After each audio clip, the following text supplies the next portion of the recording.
12 na po ng tanghali at 1 Balita Pilipinas na. Ngayong Pasko, maraming nagbibigay at tumutulong. Pero teka. Hindi lahat ng mabait ay totoo. Ay, nako mga kapatid, alamin po natin ang mga scams na dapat mong iwasan ngayong holiday season. Hi there, this is Chinkitan, your pambansang wealth coach. Ngayon, syempre may mga pera na mga tao nagbibigayan. Pero yun nga, hindi natin maiwasan ng mga nananamantala.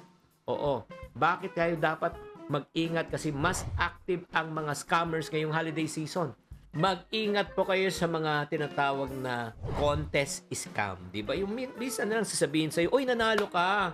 So, pag pinadala mo yung number mo, syempre sabihin sa'yo, papadala namin sa'yo, pero kailangan meron kaming papadala na OTP. Para makuha mo to yung price mo, kailangan may papadala kaming verification number at that is your OTP. Padala mo sa akin to verify. Para namin, entako, pag ginawa niyo yung kapatid, nako, mahuhugot na lahat ng pera mo sa e-wallet mo. Kaya mag-ingat po kayo. Number 2, yung fake online deals or flash sales. Mag-ingat kayo. So, yung mga sobrang mura na nakikita nyo, yung iPhone na 50 plus thousand, ngayon, 15,000 na lang. Ay, nako. Madalas, either fake ang produkto o hindi talaga dumarating. Ingat po kayo. Next, yung donation scams. Ang mga scammers ng papanggap na charity workers, organisasyon. Okay, nako. Siyempre, papakita na nakakaawang picture. Pero ang tanong, totoo ba yan?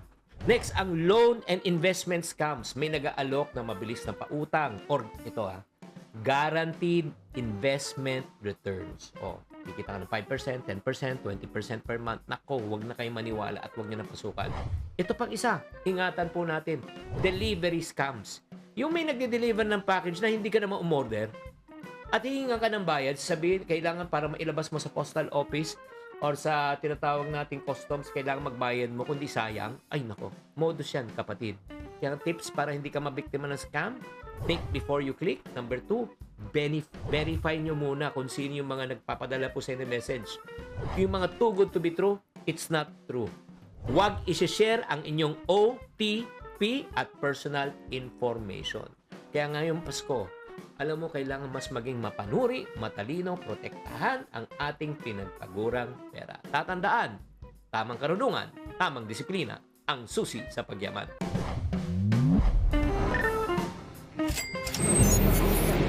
Buena mano sa ating One Balita Pilipinas ngayong Martes.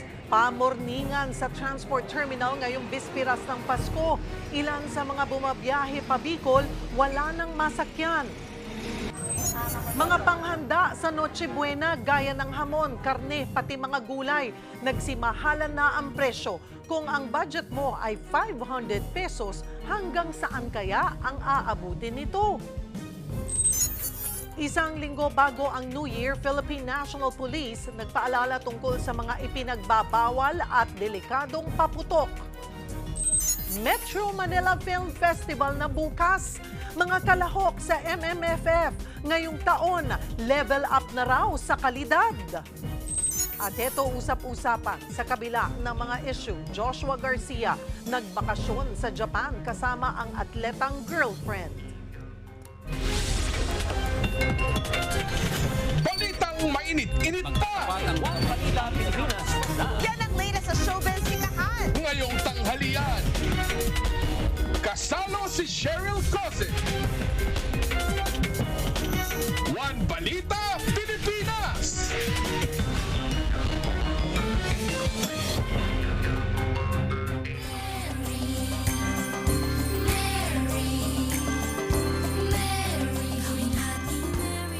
Magandang tanghali, Luzon, Visayas at Mindanao. Sa mga naghahanda na ng pang-Noche Buena mamaya, abay wala pa rin ba kayong hamon?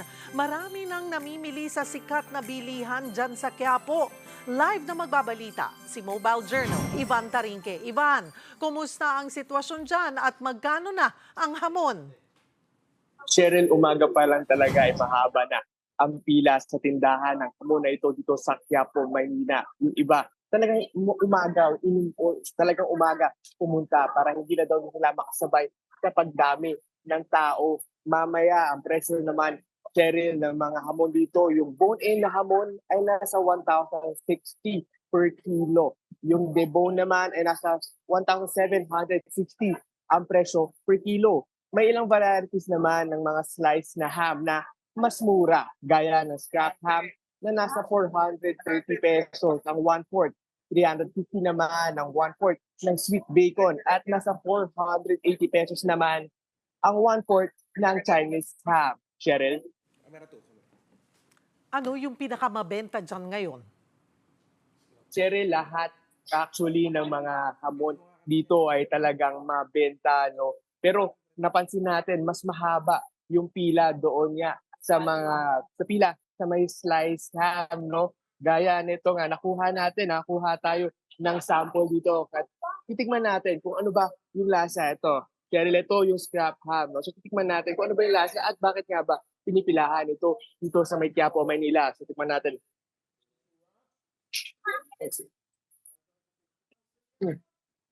So itong ham na to, malalataan mo medyo sweet siya, no? Merong tanginess at yun nga, no?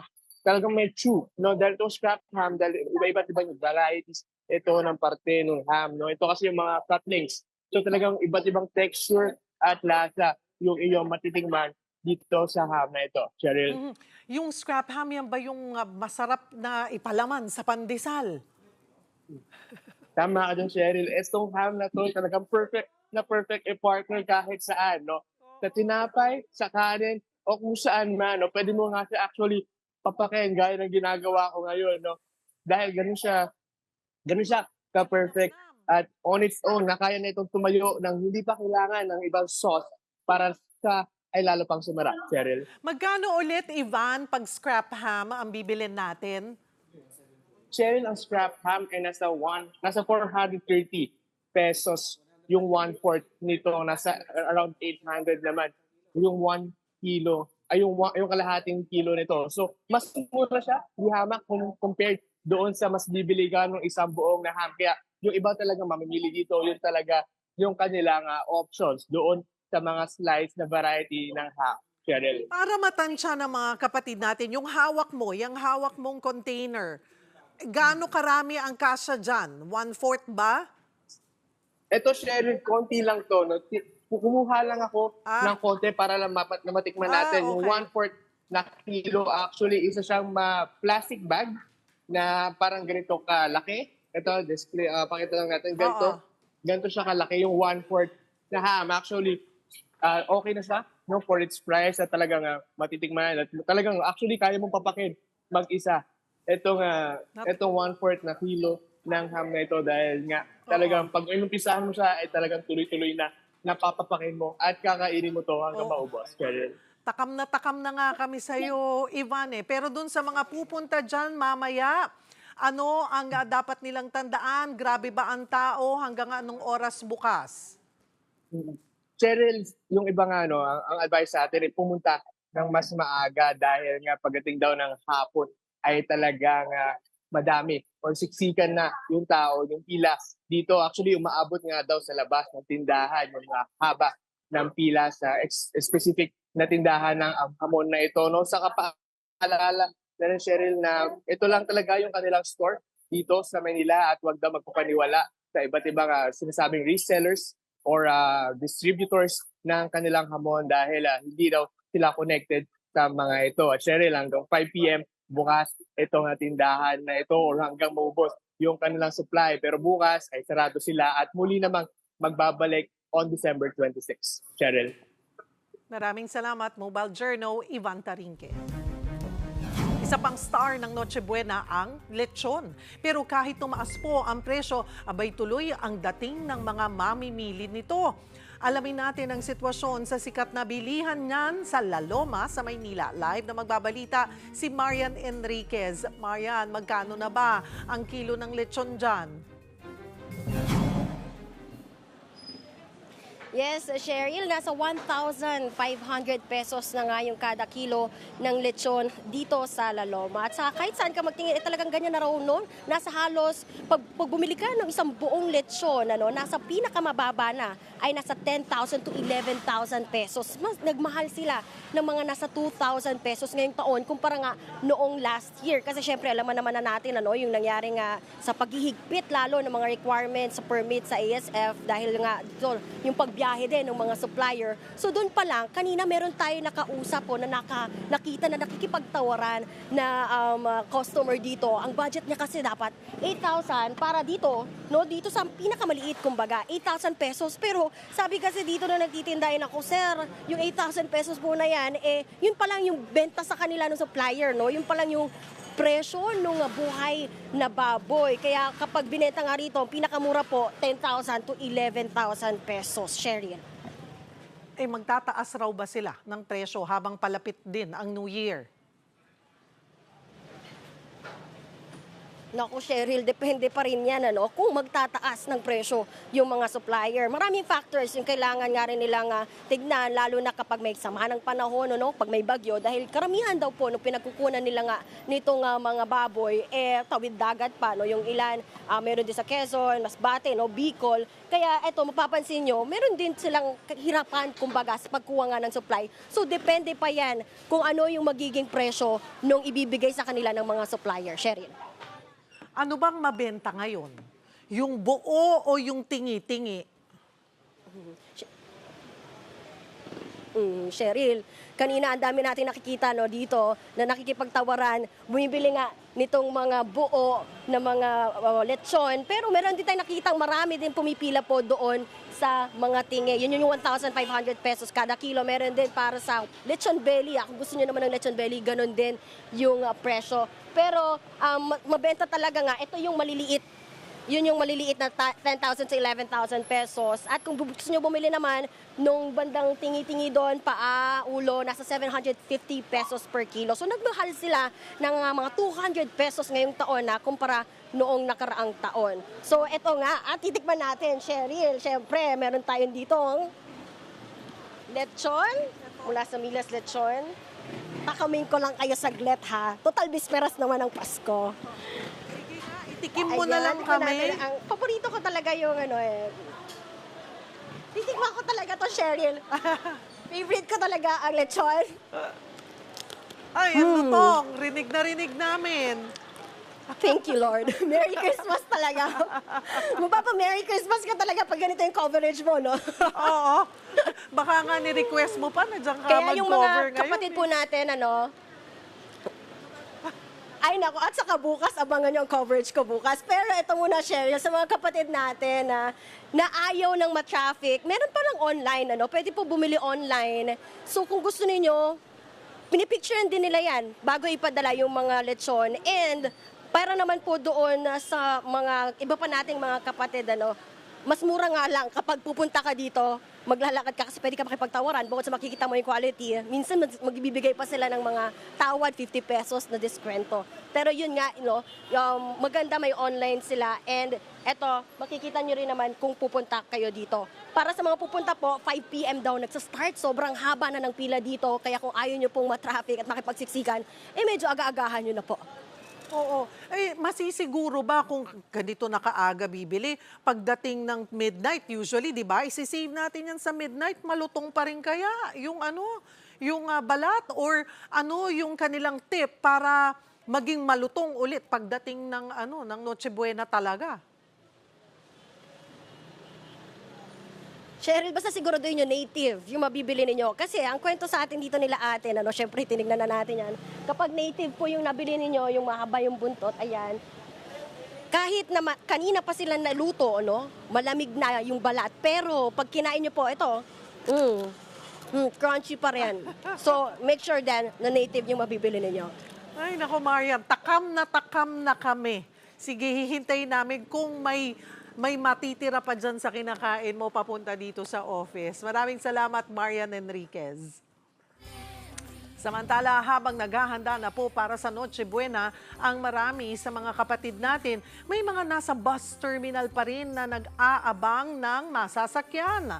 Para sa update, magbabalita naman live mula sa Cubao, sa Quezon City, si Mobile Journal, RR Tubise. RR, ano-ano yung mga fully booked ng biyahe at ano ang paliwanag dito?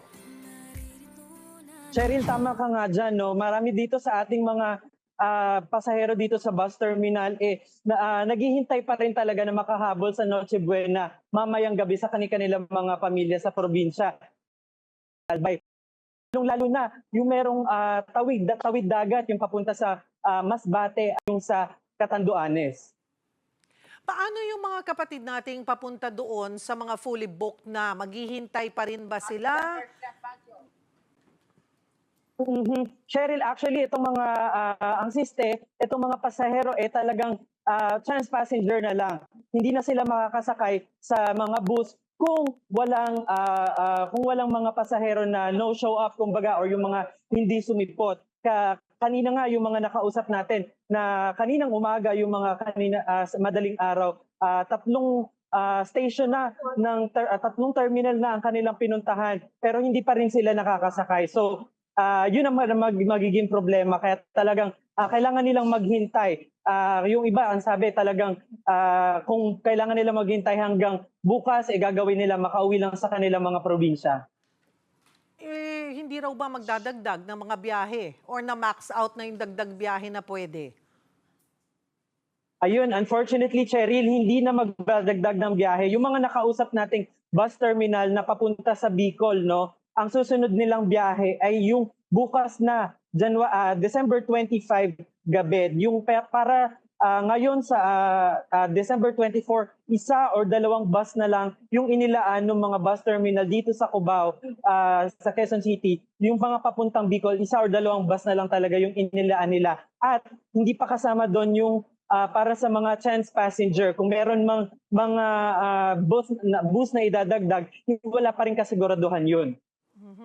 Yung namang mga biyahe na may masasakyan pa kahit ngayon ka pumunta dyan sa bus terminal, saan-saang mga lugar? Yes, Cheryl, actually yan ang maswerte dahil tuloy-tuloy ang biyahe dun sa mga yung mga bus na papunta doon sa mga karatig na probinsya natin dito sa Metro Manila, which is yung sa Batangas, yung sa Bulacan, yung sa Laguna. Meron din tayo doon sa papunta sa Central Luzon, yung sa Olongapo, Zambales, Pangasinan, at kahit sa norte, tuloy-tuloy din yung biyahe kagaya ng sa Baguio City. Habang naghihintay ng bus, ano yung mga pinagkakaabalahan ng mga kapatid natin dyan?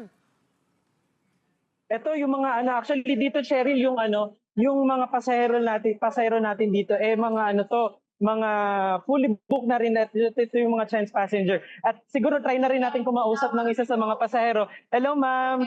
Pwede po ba namin kayo ma-interview? Ma'am, ano po bang pangalan niyo, ma'am?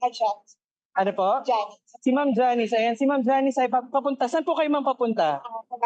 Sa Baguio. Ma'am, bakit po ngayon lang po kayo bumiyahe, no?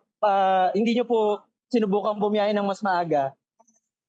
Actually, katrabaho ko kami ng family ko. So, consider ko yan namin yung schedule na isa. Ayun, gaya ng marami sa iba, guys, work talaga yung dahilan kung bakit yung iba late nag-book ng kanilang ticket pa uwi sa kanilang mga probinsya. Ma'am, kung meron po kayong Christmas wish, ano po ba yon? Sana bumaba yung bigas natin ng 20 pesos. Sana bumaba yung bigas ng 20 pesos. Yun ang wish ni ma'am at ng maraming Pilipino. At ma'am, dahil dyan, Merry Christmas. Meron po kayong 5 million pesos mula sa One Balita Pilipinas, aka 500 pesos po. Galing po yan kay Miss Cheryl Cosimat sa One Balita Pilipinas. Ano po masasabi niyo, ma'am? Merry Christmas, everyone. Sana po ma-enjoy natin yung Christmas this year. I know life is hard, but we can always make it better. Yes. Thank you, ma'am. Maraming salamat po. Yan. Ayun. That's a very lovely message mula sa isa sa ating mga pasahero dito sa bus terminal, sa isang bus terminal dito sa Quezon City. Cheryl? Maraming salamat, Mobile Journal RR Tubise. Nakataas na ang blue alert status sa Metro Manila simula po kahapon para sa holiday season. Tuloy-tuloy din na ang ginagawang clearing operations ng MMDA sa mga pangunahing kalsada. Pero umaalma ang ilang napaalis na street vendors sa C5 Road sa Taguig. Kaugnay niyan, makakausap natin si MMDA Special Operations Group Strike Force Chief Gabriel Go. Magandang tanghali po sa inyo, sir. Mr. Go? Mr. Go? Alright, babalikan po natin ang MMDA on that. Samantala, susunod, ilang proyekto ng National Grid Corporation of the Philippines na hindi pa tapos at nagagamit na bisong sinisingil na pala ang ginasto sa mga consumer. Sasagutin yan mismo ng NGCP. Malapitang pamamaril sa isang lalaki sa Laguna sa pool sa CCTV. At ang mga dapat abangan sa hit Korean Netflix series na Squid Game 2, ichinismis mismo ng bida na si Lee Jong-jae. Yan at iba pa sa pagbabalik ng One Balita, Pilipinas. My wish for all One News and One PH viewers, sana ay maging merry ang vibes nating lahat ngayong Pasko. Merry Christmas and Happy New Year, mga ka-Signal. Happy Pasko sa inyong lahat! Anong wish ko sa inyong lahat? Siyempre, kapayapaan sa inyong pag-iisip at sa inyong puso. At why not? Sana dumami pa ang mga blessings sa buhay nyo. Faith, hope, and love! Maligayang Pasko at manigong 2025 sa inyong lahat. Ang wish ko ay sana'y maging maganda ang pasok ng 2025 sa ating lahat. Ito po ang taon na kung saan pipili na naman tayo ng mga bagong leader ng ating bansa. Pwede rin yung lumang leader. Depende siyempre yan sa inyong pipiliin. Pero marami na ho tayong mga pagsubok na naranasan nitong 2024. May problema tayo sa West Philippine Sea, may problema tayo sa politika, at marami pa mga issue nangyayari. Kaya sana po sa 2025, mas maging magaan at masaya ang taon para sa ating lahat. Merry Christmas sa inyong lahat. Sana nga merry ang Christmas nating lahat, no? Well, next year, 2025, tayo-tayo pa rin naman ang magkakasama at tiyak kami ay maaasahan pa rin na magbigay sa inyo ng totoong balita. Pero yung mga trolls dyan, welcome pa rin kayo dito. Bakit? Dahil pamparami din yun ng views. Merry Christmas sa ating lahat!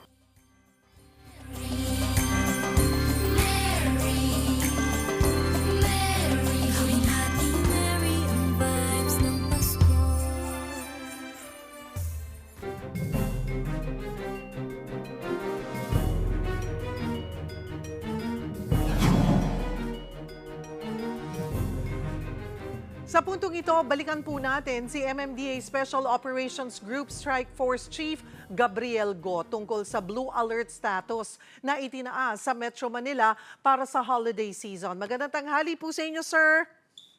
Magandang tanghali po, Ma'am Cheryl, no? And of course, sa lahat po na nakikinig sa atin, advance Merry Christmas po. Opo. Merry Christmas din po. Sir, kapag sinabing Blue Alert status, ano yung ibig sabihin nun? Okay, ang Blue Alert status kasi natin, no, ang meaning po nito, ang Operation Center ng MMD RRMC or the Metro Manila Disaster Risk Reduction and Management Council along with the MMDA and other mga ahensya po. Meaning, active po ang 50% of the workforce or puwersa ng office ng OCD or the Office of Civil Defense. Ito po ay unang-una, no? Andyan po ang ahensya ng MMDA, andyan po ang iba't ibang mga disaster risk management offices po natin. So 50% of it, operational po ito at on standby po ito. Why? Because unang-una, pinag-usapan po ito, no, during the last meeting, yung mga possible incidents, lalong-lalo na po tuwing holidays, tulad po ng una, ang sunog at ang pag-ulan. And also kasama na rin po dito yung mga initial steps, no, or yung mga maagang hakbang natin para po sa paghahanda ng mga ilang events po.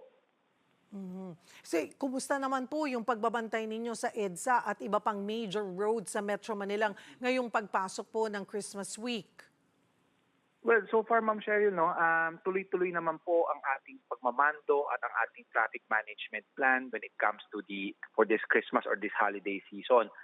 Makikita naman po natin, simula po kahapon, which is the last working day before the Christmas, magaan at maluwag po ang ating mga kalsada. Unang-una po ang ating EDSA, maluwag po ito as compared to the situation last year. So yung mga hakbang na ginawa po natin tulad po ng yung mga adjustments po natin sa mga mall operation hours, sa early deployment po ng ating mga tauhan as early as November, napakalaki po ang tulong na nagawa po nito para ma-distribute po yung congestion ng mga tao and also ng mga sasakyan for this holiday season.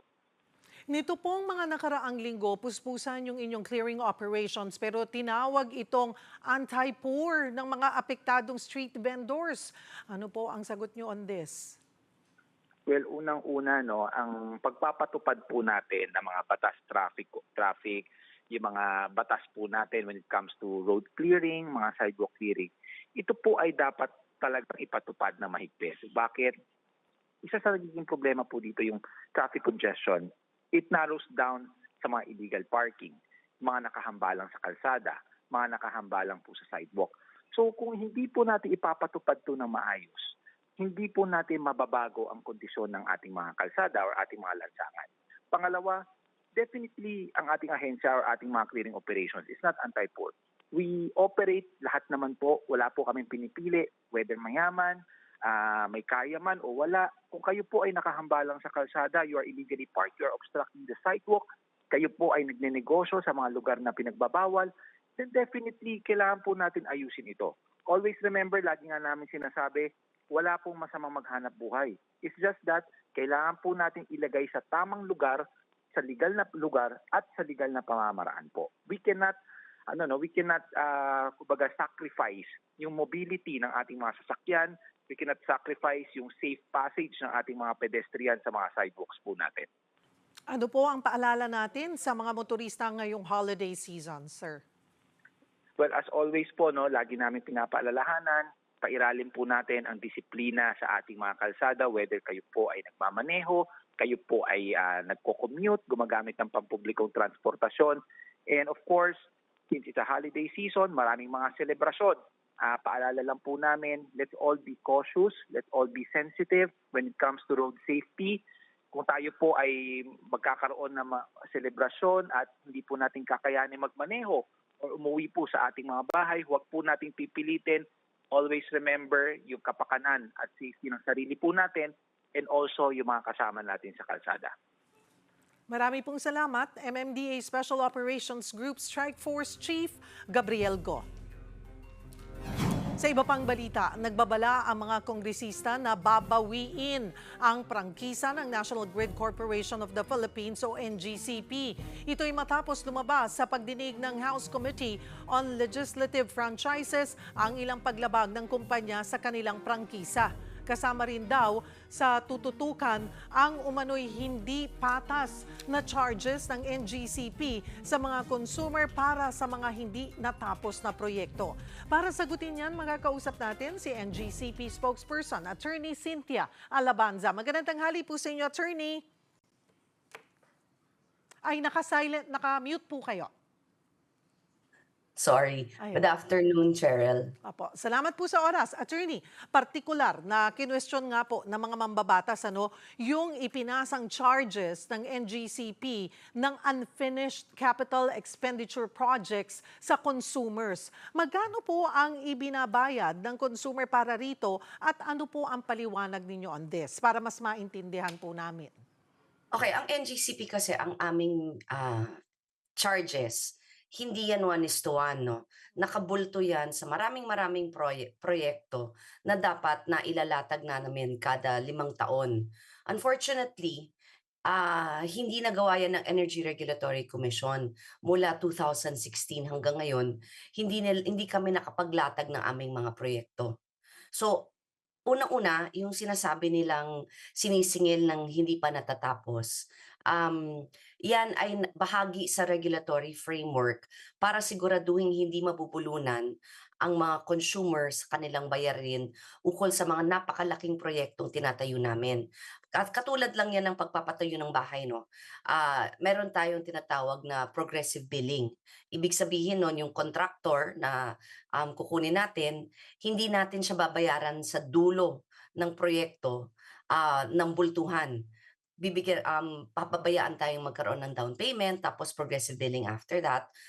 Dalawang purpose nun, para merong papaikuting pera ang contractor, pati na din ang consumer, yung nagpapatayo ng bahay, hindi niya bultuhang babayaran yung kabuuan ng bahay at the end of the year.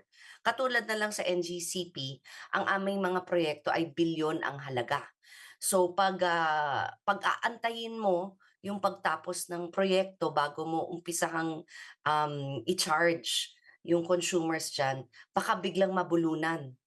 In the last 16-18 months, apat na napakalaking proyekto na ang natapos ng NGCP. Ang halaga niyan halos 2 bilyong piso. Kung sabay-sabay ang isasama sa charges ng NGCP, baka biglang pumalo ang presyo ng transmission.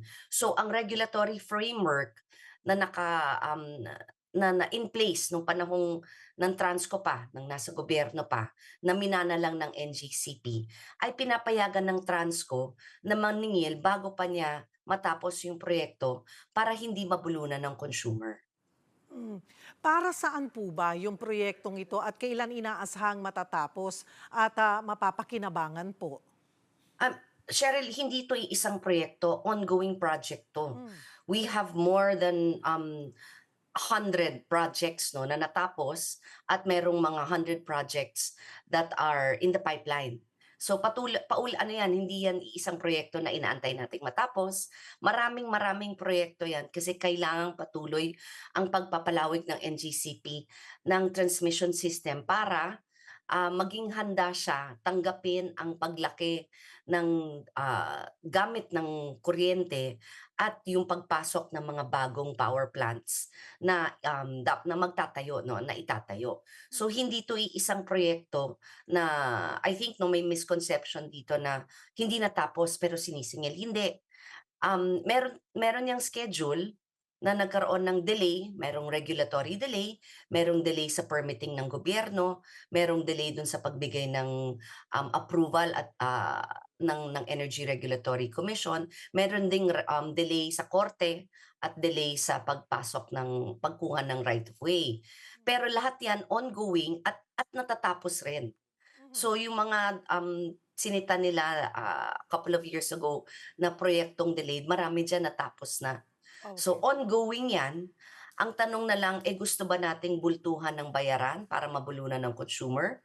Or ipagpatuloy yung minana ng NGCP na regulatory framework from Transco na utay-utay muna ang bayad para hindi mabulunan ang consumer sa katapusan ng proyekto at pag natapos itong mga daang bilyong halaga ng proyekto. And sabi nyo rin po ay every 5 years naglalatag kayo pero hindi nagawa sa ERC. Ano pong dahilan kung bakit hindi nakapaglatag? Considering na every 5 years naman pala itong paglalatag ng plano. Correct. Ayoko kasing manghula kung anong naging dahilan ba't di nila nagawa yan. Pero yung huling approval nila covers the period 2011 to 2015.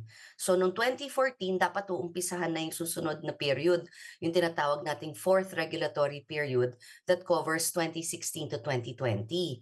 Noong 2014, nakikita naming mukhang hindi gagalaw. Kami na ang nag-initiate dapat nung proseso. Pero sa kasamang palad, wala ring nangyari dun sa aming efforts na yon. So hanggang natapos na ang fourth regulatory period noong 2020, pumasok na ang fifth regulatory period between 2021 to 2025. And it's already the end of 2024. So yung original na fifth regulatory period, patapos na rin next year, pero hindi pa rin natatapos. Pero sa ilalim ng bagong ERC kay Mona de Malanta, sinubukan naman yan talagang i-expedite rin yan. No? So I think nabago na yung regulatory periods, hindi na nasunod yung original 5 year.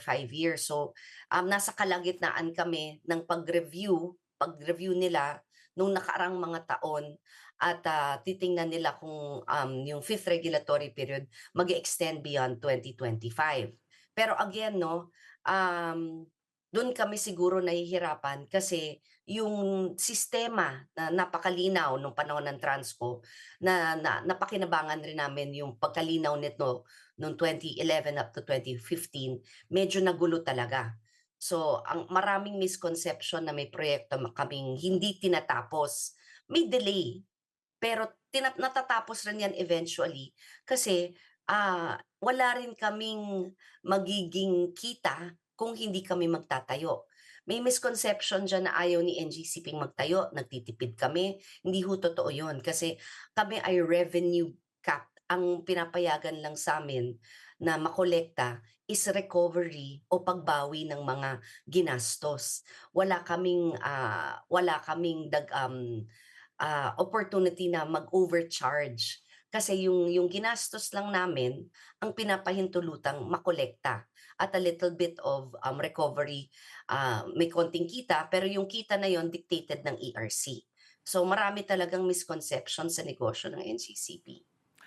Balikan ko po yung naging pagdinig na po na rin po sa pagdinig na mula sa 111 projects, 77 daw po yung delayed. Although kanina, medyo na-mention nyo na po yung mga causes ng delay po. I have to go back, no, kasi yung third regulatory period na yan na binanggit, ang tagal na niyang natapos, no. I have to go back kung how many of those laid out in the third regulatory period ang tapos na or hindi. Pero alam ko, certainly more than 87. So siguro ang binabanggit nila na hindi natapos at the end of the regulatory period, I have to go back and see the data on that.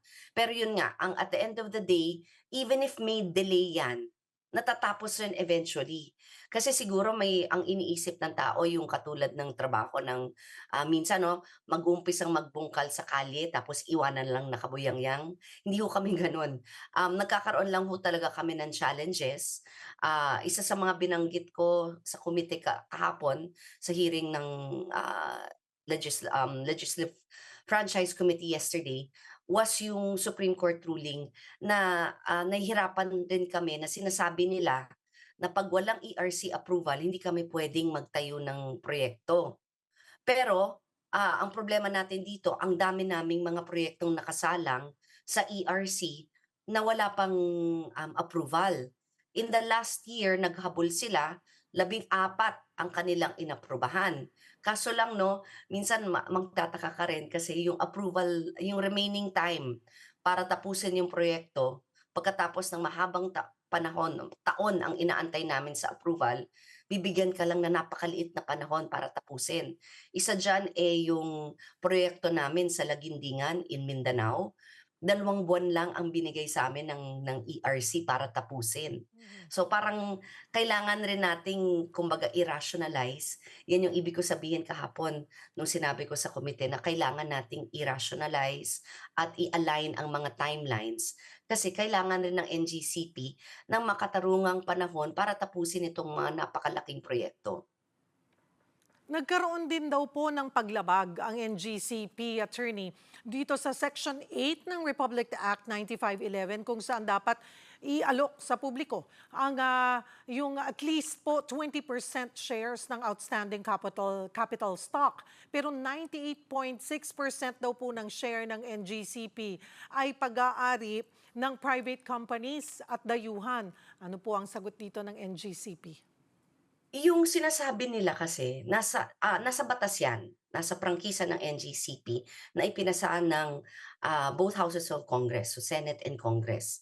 Sila yung nagsaad kung ano ang requirement namin for yung sa tinatawag nilang share dispersal o yung pag-aalok sa publiko ng shares ng NGCP. 2 option ang binigay sa NGCP para tugunan tong requirement na to. Yung isa, direct IPO, meaning shares mismo ng NGCP ang i-offer sa stock market, o meron indirect shareholdings equivalent to 30%. Nag-opt ang NGCP dun sa second way. At once inoffer mo yan sa publiko, hindi na kontrolado ng NGCP kung sino ang bibili. Kasi nga, it's a public offering. So again, no, sinubukan kong ipaliwanag sa mga mambabatas natin kahapon na yung path o yung option na tinake ng NGCP, nasa batas rin na pinasa rin ng Kongreso at ng Senado. So again, kaya nga at the end, sabi ko na lang, bigyan nyo lang kami ng panahon, maipapaliwanag namin, kasi sinunod namin yung nakasaad sa prangkisa namin. In fact, every step of the way, nag-umihingi kami ng guidance from our regulators at sa ibang mga ahensya ng gobyerno para siguraduhin na yung ginagawa namin sang-ayon sa batas at wala kaming violation na gagawin. Hingi na lamang din po kami sa inyo ng paalala sa mga consumer, lalo't holiday season. Well, ngayon, no, holiday season, maraming mga nagbubukas ng Christmas lights. Alalahanin lang ho natin na although malamig ang panahon, patuloy pa rin ho dapat ang masinop na paggamit ng kuryente para hindi ho tayo magulat sa Enero, sa ating electric bill sa Enero. Kasi no, papaliwanag ko na rin dito na merong order ang ERC na sabi nila kolektahin ng NGCP on behalf of the generator. So hindi sa amin mapupunta na halos 3 bilyong piso na singil para sa ancillary services na mapupunta sa generators. So para maibsan yung magiging burden natin in the coming months, siguro dapat patuloy ang pagtitipid natin ng paggamit ng kuryente. Marami pong salamat, NGCP spokesperson, Attorney Cynthia Alabanza. Susunod, Philippine National Police nagpaalala tungkol sa mga delikadong paputok. At mga paghahanda sa Noche Buena gaya ng hamon, karne, pati mga gulay, nagsisitaasan na ang presyo. Kung ang budget mo ay 500 pesos, hanggang saan kaya ang aabutin nito? Yan at iba pa sa pagbabalik ng One Balita, Pilipinas.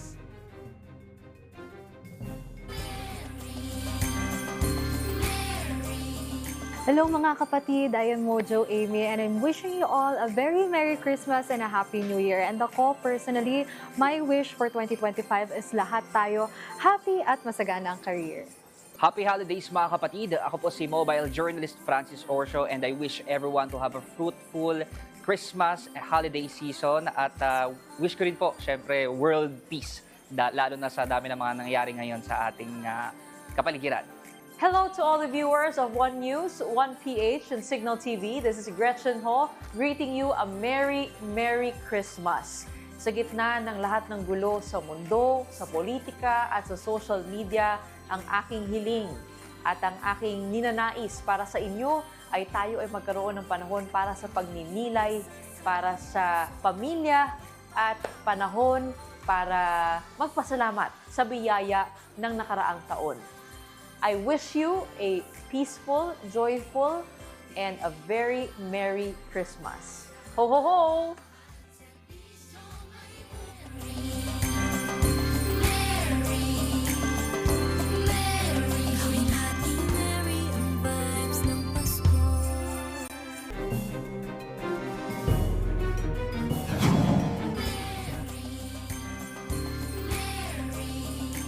Magpapasko pa lang pero mabenta na ang mga paputok sa nagagamitin sa New Year sa Bukawi, Bulacan. Para bigyan ng mukha ang balita, Mobile Journal, Merimon Reyes.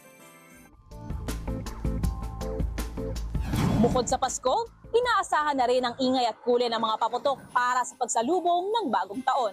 Kaya ang mga pagawaan nito, double time na rin bago dumating ang 2025. Isang linggo bago ang New Year, dinudumog na ang fireworks capital of the Philippines na Bukawi, Bulacan. Sa ngayon kasi ay di hamak na mas mababa ang presyo ng mga ito kumpara sa lumipas na taon, kaya ang iba dumadayo na bago pa raw maabutan ng putukan sa daan o pagtaas ng presyo ng mga ito. Taga saan po ba kayo? Baguio po. Para hindi po baka mas mumahal pa yan pagdating ng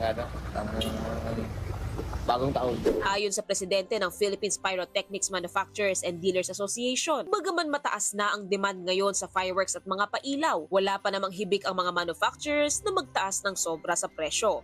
Kaya ngayon mas masaya kasi mas marami na yung value ng pera nila pag nag-shopping po sila dito. Ang marami ngayon ay yung mga kumukuha ng retailer's license na nagtitinda rin doon sa mga probinsya. Sa ngayon, ang presyo ng maliliit na fountain ay nasa 18 pesos to 25 pesos, habang ang malalaki naman ay nasa 80 to 130 pesos. Ang crackling fountains naman, depende sa laki at tagal, ay 250 to 1,500 pesos. 550 hanggang 1,500 naman ang mga aerial shots. Ang patok na paguding, 250 pesos. Ang Judas belt ay 150 pesos kada 100 rounds. Pumapatak lang sa 45 pesos hanggang 55 pesos kada pack ang silver at color luces. Ang bawang naman, 450 to 500 pesos kada pack. 6 to 10 pesos naman ang bawat piraso ng kwitis. At ang inaabangang ingay ng sawa, nasa 280 pesos to 300 pesos para sa 200 rounds, habang 450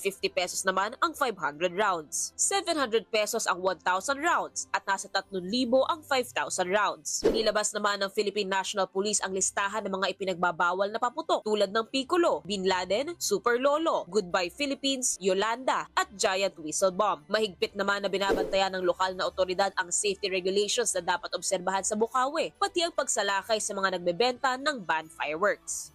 Nananawagan kami sa mga mamimili na piliin nyo po yung mga legal lamang na fireworks para po yung industriya namin ay hindi naman po masira na lang basta-basta nung mga gumagawa na wala naman pong lisensya. Masiyahin ng mga Pinoy sa festivities tulad ng Christmas at New Year. Pero mariin na paalala po sa lahat, mag-ingat mga kapatid. Mobile journalist Marymon Reyes po, hatid ang muka ng balita.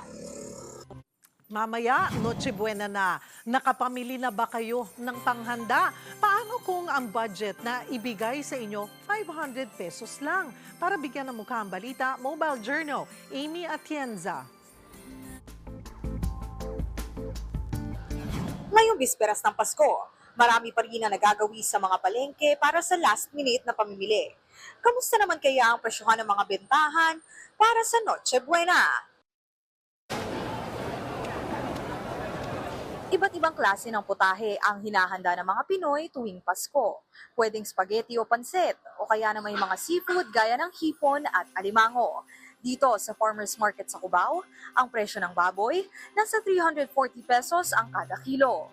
Para naman sa mga seafood, pinipilahan itong alimango, pero aabot na sa 1,500 to 1,800 pesos ang isang kilo niyan ha. Ang ihipo naman, 470 pesos na ang kilo. Punta tayo sa prutas. Ang mansanas, 30 to 50 pesos na kada piraso. 150 to 250 pesos ang isang piling ng saging, depende sa timbang. Punta naman tayo sa gulay at iba pang sangkap. Grabe yung sili. Yung dating 300 pesos kada kilo, ngayon nasa 900 pesos na. Nagtaasa na rin ang iba pa. Ang carrots po, 250. Ang sibuyas, ngayon mataas kasi. Ano na lang, 180, 200, ganyan. Kung ganyan ang presyohan, ano pa nga bang Noche Buena ko kung ngayon pa lang ako mamimili? Ayan mga kapatid, na karating na tayo dito sa Farmers Market sa Cubao at tingnan natin kung saan naabot yung 500 pesos natin para maibigay natin sa ating mga kapwa-kapatid na nangangailangan ng handa ngayong Pasko. Sa halagang 500 pesos, nakabili tayo ng 1 kilong bigas for 50 pesos. Mayroon ding mansanas na 100 piso lang at syempre kutsinta rin na 75 pesos ang halaga. So, ngayon naman mga kapatid, maghanap tayo ng ulam na pwedeng kapares nitong kanin o bigas para naman kahit paano ay buo yung simpleng handang pamasko natin. Nakatsyempo pa ako ng 273 pesos na isang buong manok. Normally, ang kada kilo aabot sa 290 to 310 pesos. So ayun, meron tayong ulam na manok, bigas, prutas, saka yung kutsinta na kakanin. At hanap naman tayo ngayon ng kapatid na susurprisahin natin para sa mga pinamili natin ngayon. Yan. Regalo po, galing po sa One News Philippines. Baka mabigat po eh. Sige, hawakan mo. Okay. Ayun po. Siyempre, huwag nating kalilimutang magbigay kung may extra. Dahil sharing your blessings din naman ang essence ng Pasko. Mobile journalist Amy Atienza po, hatid ang muka ng balita.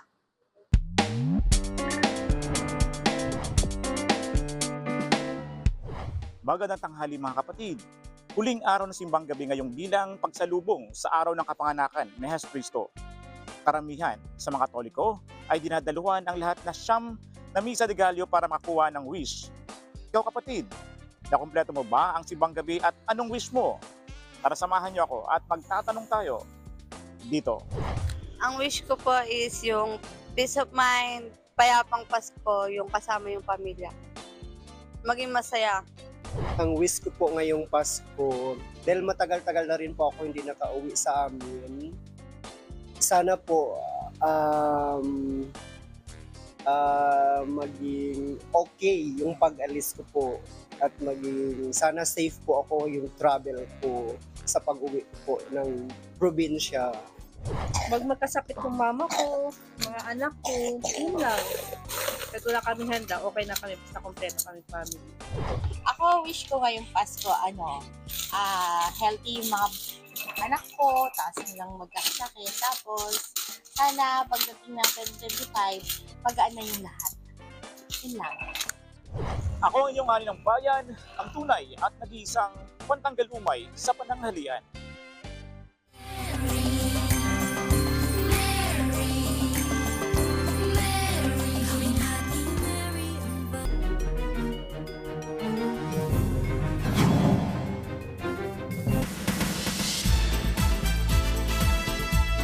Hola mga kapatid, lahat po nag-level up. Yan ang pangako sa mga manonood ng mga pelikulang kalahok sa Metro Manila Film Festival para sa 50th year nito. Sa panayam po sa programang Sa Totoo Lang, sinabi nga ni MMFF spokesperson Noel Ferrer na maraming kakaibang ihahain sa MMFF ngayong taon. Kabilang na nga rito ang paggawa ng drama ni na Bossing Vic Soto sa The Kingdom at si Vice Ganda rin sa And the Breadwinner Is. Bukod sa mga yan, kabilang din sa mapapanood ang Espantajo, Green Bones, Hold Me Close at isang himala. Pati rin po ang My Future You, Strange Frequencies, Taiwan, Killer Hospital, Topak at Ang Uninvited. Bukas na po yan mapapanood sa mga sinihan nationwide. Suportahan po natin ang pelikulang Pilipino mga kapatid. We're being positive now na tipong sana bukas yung loob ng mga tao, isipan ng mga tao na manood ng kakaibang inihain sa kanila. Pero eto, enjoying Japan ang peg ngayon ng couple na sina Joshua Garcia at Emilienne Villiers. Very cozy ang dalawa sa kanilang litrato habang nasa background ng Tokyo Tower. Naglibot din po sila sa iba pang tourist spots sa Japan. May kasama rin silang friends sa tour. Spotted sila doon ilang linggo lang matapos madawit sa issue si Joshua kay Elise Hoson at Makoy De Leon.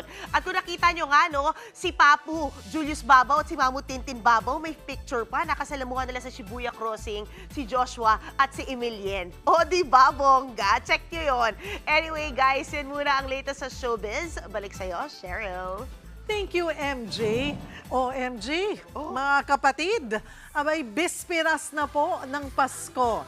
Naway maging makabuluhan ang ating paggunita sa kapanganakan ng ating Poong Hesukristo. Yan po ang mga bumabanderang balita at public service sa inyong tunay na kasalo sa tanghali. Hanggang bukas, dito sa Balita ang magpapabusog sa inyong kaalaman. Ako po si Cheryl Cosit. Kami ang 1PH, teleserbisyo para sa Pilipino.